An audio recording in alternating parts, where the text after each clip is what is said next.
মুখে যুদ্ধবন্ধের কথা বললেও পাল্টাপাল্টি হামলা চালিয়ে যাচ্ছে রাশিয়া ও ইউক্রেন। মঙ্গলবার রুশ সেনাবাহিনী পূর্ব ইউক্রেনের দোনেস্ক অঞ্চলের একটি গ্রাম দখলের দাবি জানায়। এছাড়া নতুন করে চালানো রুশ হামলায় ইউক্রেনের দ্বিতীয় বৃহত্তম শহর খার্কিভের একটি হাসপাতাল ক্ষতিগ্রস্ত হয়েছে। এ ঘটনায় আহত হয় অন্তত 7 জন। অন্যদিকে মঙ্গলবার গভীর রাতে নেটওয়ার্কজনিত ত্রুটি ও রাশিয়ার আক্রমণের ফলে বিদ্যুৎ বিচ্ছিন্ন হয়ে পড়েছে ইউক্রেনের 3 শহরের অন্তত 30,000 বাসিন্দা।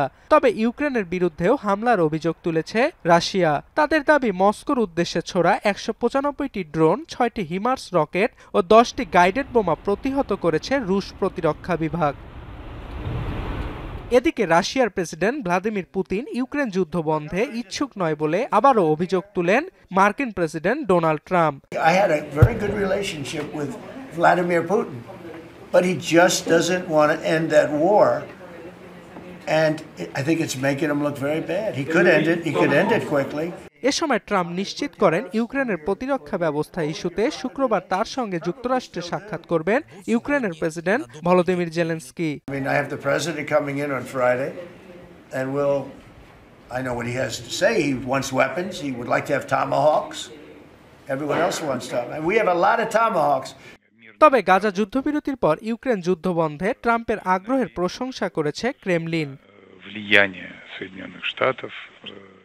ট্রাম্প যুদ্ধবন্ধের কথা বললেও রুশ হামলা ঠেকাতে ন্যাটোভুক্ত দেশগুলো ইউক্রেনের জন্য নতুন অস্ত্র প্যাকেজ ঘোষণা করবে বলে জানিয়েছেন ইস্তোনিয়ার প্রতিরক্ষা মন্ত্রী। আর রাশিয়া ন্যাটোর জন্য হুমকি স্বরূপ বলে মন্তব্য করেছে ফিনল্যান্ড। এদিকে ইউক্রেনে অস্ত্র সমৃদ্ধকরণ বিষয়ে বুধবার বেলজিয়ামের ব্রাসেলসে বৈঠকে বসেছে ন্যাটোভুক্ত দেশগুলোর প্রতিরক্ষা মন্ত্রীরা। অর্ণব প্রসাদ, এখন বিশ্ব।